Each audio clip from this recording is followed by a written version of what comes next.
बिलाखिर जब शेख मुजीबुर रहमान को यह नजर आ गया कि वो पाकिस्तान तोड़ने में इस तरह कामयाब नहीं हो सकता, तो भारत के साथ मिलकर साजिश रचाई गई।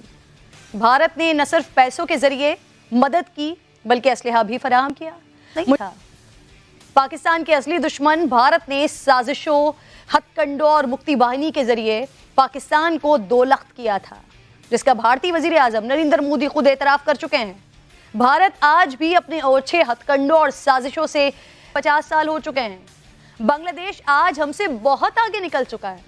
2020 की जो वर्ल्ड बैंक की रिपोर्ट आई है उसके मुताबिक बांग्लादेश की फीकस आमदनी तकरीबन $2000 रही है, जबकि पाकिस्तान की सिर्फ $1200 थी। कार डालने की बात की जाती है सर, इसमें कितनी सदाकत है? देखिए, ये जो ईस्टर्न कमांड के कमांडर थे जनरल न्याजी, अमीर अब्दुल्ला न्याजी, उन्होंने भी अपनी किताब में लिखा है, उन्होंने 34,000 तादाद दी है कुल तमाम फौजियों की जितने भी वहां पे हमारे लोग मौजूद थे।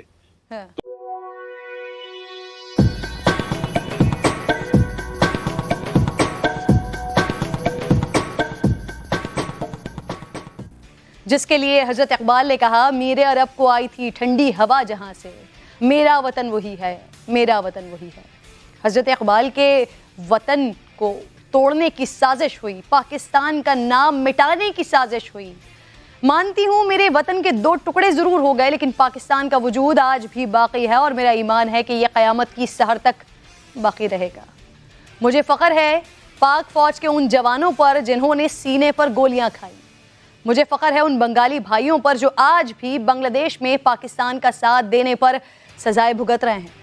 मुझे बिलाखिर जब शेख मुजीबुर रहमान को यह नजर आ गया कि वो पाकिस्तान तोड़ने में इस तरह कामयाब नहीं हो सकता, तो भारत के साथ मिलकर साजिश रचाई गई। भारत ने न सिर्फ पैसों के जरिए मदद की बल्कि असलहा भी फराहम किया।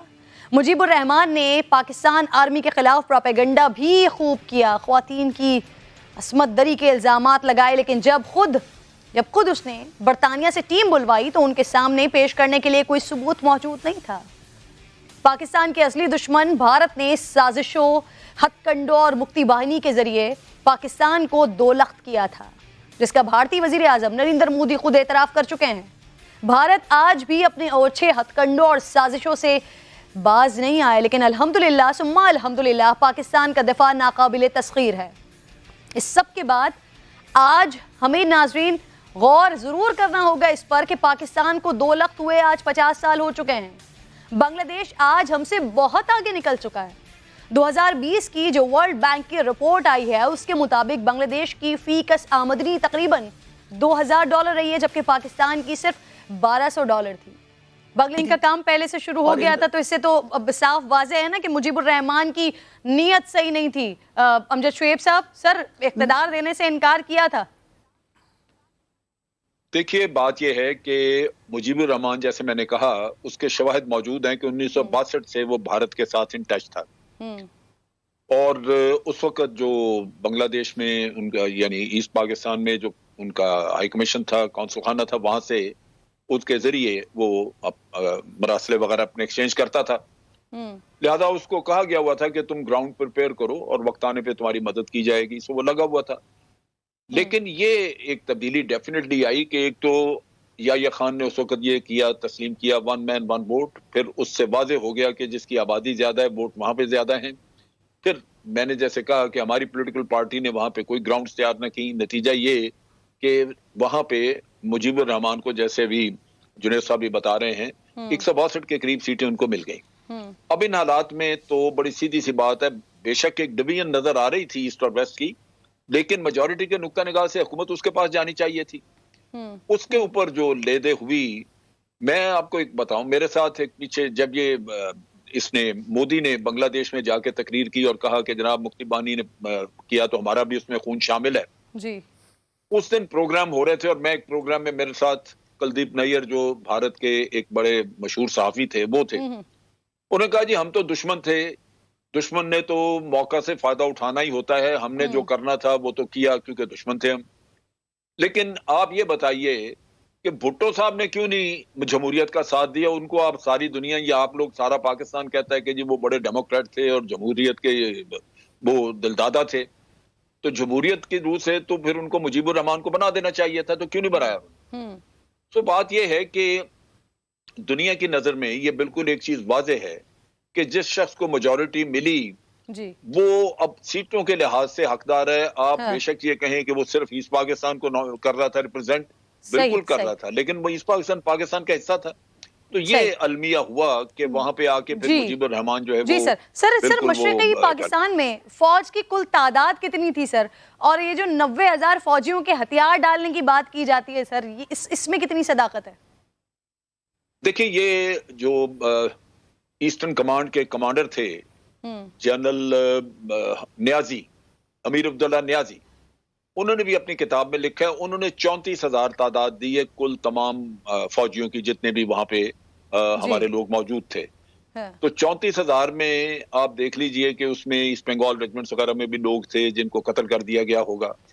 तो किसी भी सूरत में जो कैदियों में तादाद थी वो 34 से ज्यादा नहीं होगी, वो कम होगी उससे, क्योंकि वहां पे बहुत सारे लोगों की जानें भी गई। जी। तो जी। इस लिहाज से ये कहना कि वहां पे 93,000 कैदी थे वो गलत है। वो 34,000 बिल्कुल माना जा सकता है, लेकिन ये सारा का सारा वो प्रोपेगेंडा है जो सालों से इंडिया की जानिब से किया जा रहा है। कैसे कैसे अपनी फोर्स बनाने और भारत की मदद लेने में कामयाब हुए, और फिर तारीखी तौर पर सर वो क्या तल हकीकत थी जिसने मुजीबुर रहमान के हाथ मजबूत किए, जुनैद साहब? नहीं, ये बात कहना मुनासिब नहीं है कि ये सिर्फ काम मुजीबुर रहमान साहब ने सिंगल हैंडेडली किया। ये ऐसे नहीं है। हमारी हुकूमत पाकिस्तान ने भी शेख मुजीबुर रहमान साहब का बहुत साथ दिया।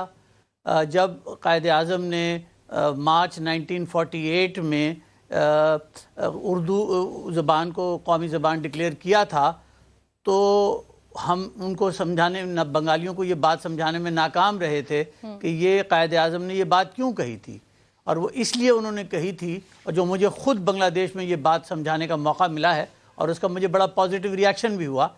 बेसिकली बात जो कायद आज़म कहना चाह रहे थे और जो हुकूमत पाकिस्तान ना समझा सकी वो ये थी कि पाकिस्तान बना है हिंदुस्तान के मुसलमानों के लिए, और उर्दू वो ज़बान है जो तमाम मुसलमानों को हिंदुस्तान में यकजा करती है। उन्हें मालूम था कि उर्दू ना पंजाबियों की ज़बान है, ना सिंधियों की है, ना पठानों की है, ना बलोचों की है, ना बंगालियों की है, मगर ये मुसलमान आने हिंदुस्तान की है। तो ये चाहते थे कि एक नेशनल लैंग्वेज हो जिसमें तमाम हमारी कौमियतें एक ही ज़बान बात करें।